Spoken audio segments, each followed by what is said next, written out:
சேரக்கூடாது. உங்க லக்கணத்துக்கு அவயோகர் கூட சேரக்கூடாது. அவயோகர் வீட்டுல நிக்க கூடாது. அவயோகர் பார்வையை வாங்கக்கூடாது. இப்போ மேச லக்கணம் எப்பவுமே ராகு எப்பவுமே 3, 6, 11 இந்த இடங்கள்ல நின்றுதுன்னா நல்லதுகளை செய்யும். அதே மாதிரி மேசம், ரிஷபம், கடகம், கன்னி, மகரம் இந்த இடங்கள்ல இருக்கும்போதும் ராகு நல்லதுகளை செய்யும். சரிங்களா? சரி, இன்னொன்னு இதை இப்படியும் கூட நீங்க சிம்பிளா புரியுற மாதிரி எடுத்துக்கங்க. சூரியன் சந்திரன் உச்சமாகிற வீடும் சூரியன் சந்திர வீடுகளும் நல்லதை செய்யும். சூரிய சந்திரனுக்கு நேர் எதிர் வீடுகள்லையும் நல்லதை செய்யும். அப்படி பார்க்க போனோம்னா மேச, ரிஷபம், கடக, சிம்மம், அப்புறம் மகர, கும்பம் இதெல்லாமே இந்த விருச்சகமும் இந்த கன்னி வராம போயிடும். விருச்சகம் அப்படி ஒன்றும் நல்லா செய்யற வீடு கிடையாது. கன்னி தான் நல்லா இருக்கு. சரிங்களா? சரி சரி. இப்ப ராகு மேச லக்கணத்துக்கு எங்க நின்னா நல்லா இருக்கு? 3ஆம் வீட்டுல நிக்குது. 3ஆம் வீட்டுல ராகு நிக்குது. இந்த மேச லக்கணத்துக்கு ஆகாத கிரகம் புதன். புதனோட சேர்ந்து நின்று இங்க 3ஆம் வீட்டுல நின்னா நல்லா இருக்குங்க. அதுல ஒன்றும் தப்பே கிடையாது. இங்க பாதகாதிபதியான சனி, சனியோட சேர்ந்துருச்சு. அவுட்டிங் இங்க ராகு நல்லதுகளை பண்ணவே பண்ணாது. ஏன்னா தன்னோட சேர்ந்த கிரகத்தை தான் அது எடுத்து செய்யும். இங்க சனி கூட சேர்ந்துருச்சு அப்படின்னா ரொம்ப ரொம்ப இளைஞ்சல். சனி கூட சேரவே கூடாது மேச லக்கணத்துக்கு.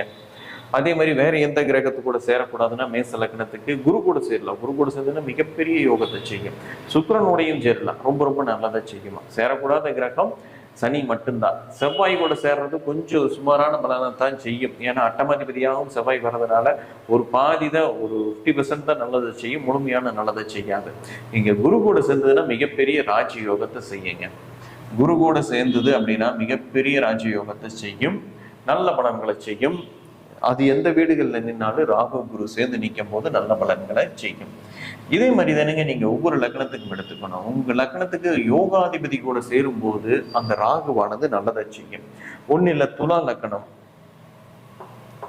துலா லக்கணத்துக்கு நம்மளுக்கு 11ல ராகு நிக்குது. கூட நம்மளுக்கு சனி கூடயே சேர்ந்து நிக்குதுன்னு வைங்களேன். சிம்ம வீடு தான் நல்லா இருக்குங்க. இங்க ரொம்ப ரொம்ப நல்லா இருக்கு. இந்த சனி ராகு மட்டும் சேர்ந்து இங்க 11ஆம் வீட்டுல நிற்கும் போது அப்படி பெரிய கெடுபலன்களை செய்யாது. ராஜயோகாதிபதி கூட சேர்ந்து நிக்குது, நல்ல விதமாகவே இருக்கு இந்த ராகு திசையானது. இங்க ஏதாவது பாவர் தொடர்பாயிருச்சு, செவ்வாய் பார்த்துருச்சு, சுத்த அவுட்டு. இங்க செவ்வாய் கேது சுத்த அவுட்டு. இது இடைஞ்சல்களை தான் பண்ணும். இது நம்மளுக்கு நிறைய சிக்கல்களை, இடைஞ்சல்களை உறுதியாக செய்யுங்க. சரிங்க. இருக்கு.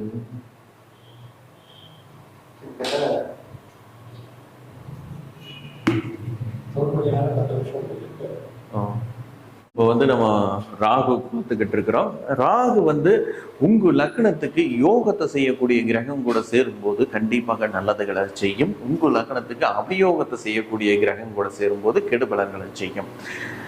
அதே மாதிரி ஒரு சேர சனி செவ்வாய் கூட சேரும் போதும் கெடுபலன்களை தான் செய்யும். ஒரு சேர குருச்சுக்கரனோட சேரும் போது மிகப்பெரிய யோகத்தையும் செய்யும். இதுதான் நீங்க ராகு பத்தி புரிஞ்சுக்க வேண்டிய ரொம்ப முக்கியமான டாபிக். எப்பவுமே ராகு 6ஆம் வீட்டுல பாவரோட சேர்ந்துருச்சுன்னா ரொம்ப ரொம்ப கெடுபலன்க. எந்த லக்னமாக இருந்தாலும் 6ல ராகு சனி கூடையோ செவ்வாய் கூடையோ சேர்ந்து நின்றுதுன்னா அவுட்டு. அந்த ராகு திசை உங்களைய கடன்ல கொண்டு போய் சிக்க வச்சிருக்கு. இன்னொன்னு 6ல ராகு சனி பார்வை செவ்வாய் பார்வை வாங்கினாலும் கூட உங்களை கடன்ல கொண்டு போய் சிக்க வச்சிருங்க. ராகு திசையும் சரி, ராகு புக்தியும் சரி 6ல நின்று பாவருடைய தொடர்போட இருக்கவே கூடாது. 6ல தனிச்சு நிக்குது. சனி பார்வையும் இல்லை, செவ்வாய் பார்வையும் இல்லை, எந்த சுபர் பார்வையும் இல்லை. ரொம்ப சூப்பர், ரொம்ப ரொம்ப நல்லா இருக்கு. 11ல நின்றுதுன்னா ராகுல மிகப்பெரிய ராஜ யோகத்தை செய்யுங்க.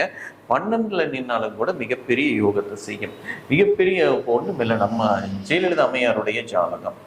ராகு 11ல தனிச்சு நிக்குது, எந்த சுபர் பார்வையும் இல்லை. இங்க குரு பார்வை இருக்குது, அருமையான குரு பார்வை இருக்குது.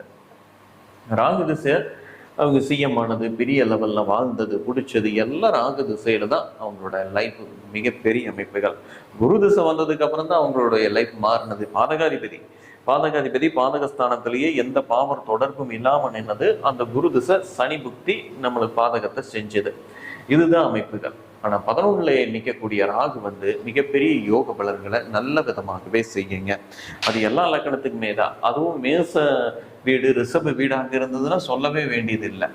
இப்ப இங்க செவ்வாய் உச்சமானாலோ ஒண்ணும் இல்லை, இங்க ரிஷப வீடு கடக லக்னா சுக்கிரன் உச்சமாகுது, ராகு திசை நடக்குது, மிகப்பெரிய யோகத்தை செய்யுங்க. மிகப்பெரிய ராஜயோக அமைப்புகளை ராகு திசையானது செய்யும். ராகு வந்து ரொம்ப ஒரு மாய கிரகங்க. உங்க லக்னத்துக்கு 9 10ஆம் அதிபதியின் தொடர்பை பெற்றுச்சுன்னா ராகு யோகத்தை செய்யும். உங்க லக்னத்துக்கு 5ஆம் அதிபதி தொடர்பை பெற்றாலும் யோகத்தை செய்யும். உங்க லக்னத்துக்கு 6 8 தொடர்பை பெற்றுச்சுன்னா அவயோகத்தை தான் செய்யும். மற்றபடி ராகு 8ல் நின்னாலும் கூட நல்லதைத்தான் செய்யும். 8ல் மறைஞ்சிருச்சு, 8ல் நிற்குது அப்படின்னு நீங்க பயந்துக்க வேண்டியதில்லை. 8ல் நின்னாலும் நல்லதைத்தான் செய்யும். சூப்பர் பார்வையோட தொடர்போட இருக்கும்போது 12ல் நிற்கிறது வெளிநாடு அனுப்பிச்சு வெளியூர் அனுப்பிச்சு ஏகப்பட்ட வருமானத்தை கொடுத்து செலவு பண்ண வச்சு அதுல லக்ஸரியை வாழ வைக்கக்கூடிய அமைப்பெல்லாம் 12ல் நிற்கிற ராகு சுப தொடர்போடு இருக்கும்போது செய்யுங்க. இதுதான் ராகுடைய மெயினான விஷயம். ஆனா நிக்கிற வீட்டை கெடுத்தே தான் பலன் செய்யும். நிக்கிற வீட்டை கெடுத்தே தான் பலன் செய்யும். 9ல் நிக்குது தந்தையை கெடுக்கு, 4ல் நிக்குது படிப்பை கெடுக்கு, தாயை கெடுக்கு, 5ல் நிக்குது குழந்தை ஆண் வரிசை கொடுக்கறதுல இடைஞ்சல் பண்ணு, குரு பார்த்துச்சு ஆண் வரிசை கொடுக்கும். 6ல் சொல்லிட்டோம். 7ல் நிக்குது துணை அமைப்புகளை கெடுக்க பார்க்கும், துணை கிடைக்கிறதுக்கு லேட் பண்ணும். இருந்தாலும் சுவர் பார்த்துச்சு நல்லா இருக்கு, நல்ல துணை நல்ல வாழ்க்கை இது எல்லாத்தையுமே கொடுக்குங்க. இந்த மாதிரி எங்க நிக்குதோ நிக்கிற வீட்டை கெடுத்தே தான் பலன் செய்யும். 9ல் நின்னாலே கேட்பேன் தந்தை எப்படி இருக்கிறாருன்னு. கெடுக்கு, கண்டிப்பாக கெடுக்கு. சுவர் பார்த்துருச்சுன்னா மாறுங்க. சுபருடைய பார்வை சேர்க்கை. ராகு பொறுத்த வரைக்கும் நாம எந்த வீட்டுல நிக்கிறோம், யார் பார்வையை வாங்குறோம், யாரோட சேர்ந்து இருக்கிறோம், இதை வச்சுதான் பலனே. சரிங்களா? சரி, அடுத்தது கேது. சரி, கேது வந்து ஞான காரகன். நல்ல ஒரு அமைப்புகளை, நல்ல ஒரு பலன்களை, ஒரு அபரிவிதமான பலன்களை, அபரிவிதமான ஞானத்தை, ஒரு நிதானத்தை, ஒரு பொறுமையை, ஒரு ஆன்மீகத்தை, ஒரு பீஸ்ஃபுல்லான லைஃபை இதெல்லாத்தையுமே கேது கொடுக்குங்க. சில சமய வாழ்க்கையே வேண்டான்னு சூசைட் பண்ணிக்கிற அமைப்பையும் கேது தான் தருங்க. சூசைட் பண்ணிக்கிறது மேக்சிமம் கேது தான். அதுக்கு காரணம் கேது தான். இன்னொன்று லக்னம். இந்த 2 இந்த 8ஆம் இடம் இதெல்லாம் தான் வந்து நம்ம வாழ்க்கையை முடிச்சுக்கலாங்கிற எண்ணத்தை கொடுக்கும். ஆனா இந்த கேது வந்து நல்ல ஞானக்காரகன். இந்த கேது எங்க நின்னாலும் ஓரளவுக்கு நல்லதுகளை செய்யத்தான் பார்க்குங்க. நம்ம கேது வந்து கெடுப்பான் அப்படின்னு நினைக்கிறதெல்லாம் தப்பு. இப்போ ஒண்ணு இல்லை, மீன் செலக்கனா 2ல் சனி கேது நல்லா இருக்கு.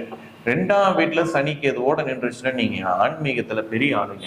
பெரிய ஆன்மீக அமைப்புகளுக்குள்ள கொண்டுட்டு போகும் உங்களைய. நல்லா இருக்கு, ரொம்ப நல்லா இருக்கு. ஒண்ணு இல்லை, தனுசு லக்கணம். தனுசு லக்கணத்துக்கு 2ல் சனி கேது.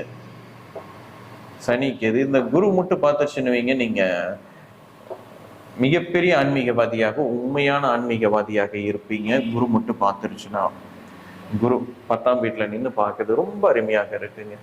இந்த அமைப்பு வந்து உண்மையிலுமே ஆன்மீகத்துக்குள்ள கொண்டுட்டு போக, ஆன்மீகத்துல நீங்க பேசக்கூடிய விஷயங்கள் எல்லாம் அவ்வளவு சரியாக இருக்கு. மக்கள் விரும்பக்கூடிய ஆன்மீக தலைவராக நீங்க இருப்பீங்க. 2ல் சனி கேது குருவின் பார்வையில. ஆனா இந்த இடத்துல ஒரே ஒரு விஷயம், செவ்வாய் தொடர்பாயிடக்கூடாது. செவ்வாய் ஏதோ ஒரு வழியில தொடர்பாயிருச்சுன்னா இது அப்படியே மைனஸா மாறிடுங்க. செவ்வாய் மட்டும் தொடர்பாகவே கூடாது. ஒரு சேர 2 பாவர் கூட சேரவே கூடாது கேதுவானது. ஒரு சேர 2 சுபர்கள் கூட தாராளமாக சேரலாம். கேது தப்பே கிடையாது. ஒரு கேது வந்து எப்படின்னா, ஒரு கிரகத்தினுடைய கெட்ட தன்மைகள் எல்லாம் எடுத்துட்டு அந்த கிரகத்தினுடைய நல்ல தன்மைகளை மட்டும் கொடுக்கக்கூடியதுதான் கேது. இது வந்து ஒரே ஒரு கிரகத்தோட சேர்ந்து வேற எந்த கிரக பார்வையும் இல்லாமல் இருக்கும் போது கேதுவானது இதையை செய்யுங்க. இது மாதிரி 2 கிரகங்கள் சேர்ந்துருச்சு, ஒரு கிரகத்தோட சேர்ந்து இன்னொரு கிரகம் பார்த்துருச்சு அப்படின்னா அந்த கேது தன் வேலையை செய்யறதுல நிறைய வேறுபாடுகள் இருக்கும்.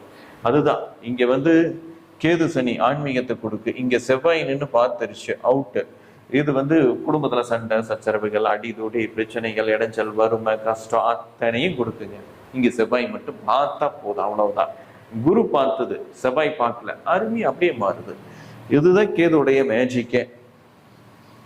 கிரகத்தினுடைய பார்வையை வச்சுதான் அந்த சனி கேதுவுடைய பலனே இருக்குது. செவ்வாய் கூட சேருது ரொம்ப ரொம்ப நல்லது, ஒன்றும் தப்பே கிடையாது.